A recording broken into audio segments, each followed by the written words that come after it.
yang akan memasuki pembelajaran kelima, subtema 2, masih di tema 2, yaitu bermain di lingkunganku.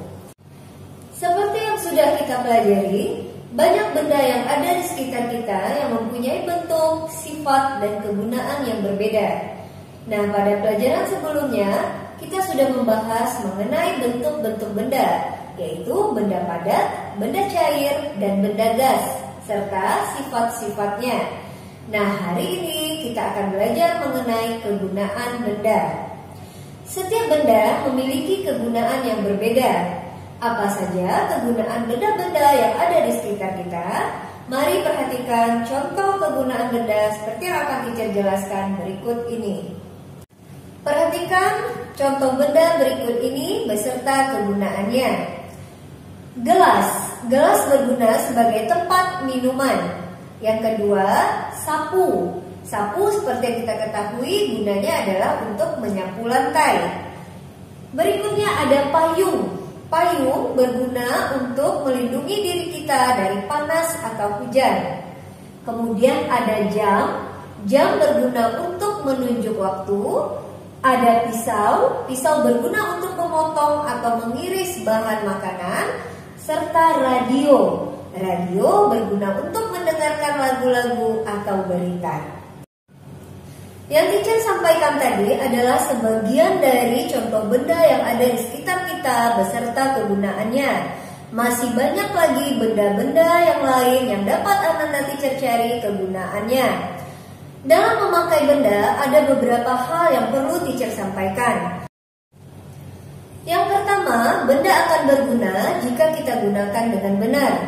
Yang kedua, setiap benda harus dirawat dengan baik.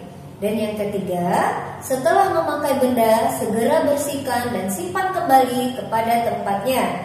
Dan yang terakhir, pemilihan bahan benda yang kita pakai juga harus tepat. Tujuannya agar benda yang kita gunakan nyaman kita pakai. Selanjutnya kita akan melihat bagaimana sikap yang boleh kita lakukan dan tidak boleh kita lakukan di rumah. Pada pembelajaran sebelumnya, Ananda teacher semua sudah belajar mengenai aturan. Ya, dengan adanya aturan dapat membuat hidup manusia menjadi lebih tertib dan teratur.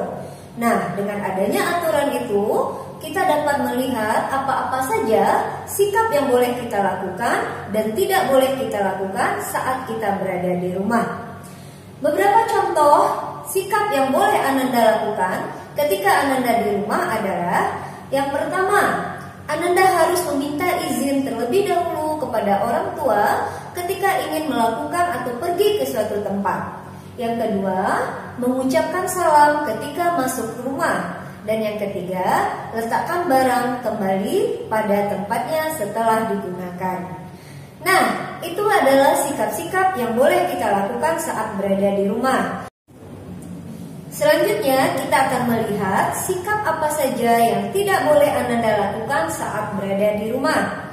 Yang pertama adalah membantah nasihat orang tua. Yang kedua adalah lupa waktu saat bermain. Dan yang ketiga adalah membuat rumah berantakan. Nah, hal-hal ini adalah hal-hal yang jangan sampai Ananda lakukan ketika berada di rumah. Nah, demikianlah sikap-sikap apa yang boleh kita lakukan dan sikap yang tidak boleh kita lakukan saat kita berada di rumah. Mudah-mudahan Ananda semua dapat menerapkan sikap-sikap ini ketika Ananda berada di rumah. Sampai di sini dulu pembelajaran kita hari ini. Semoga bermanfaat untuk Ananda semua materi pelajaran yang sudah teacher sampaikan. Sampai bertemu pada pembelajaran selanjutnya.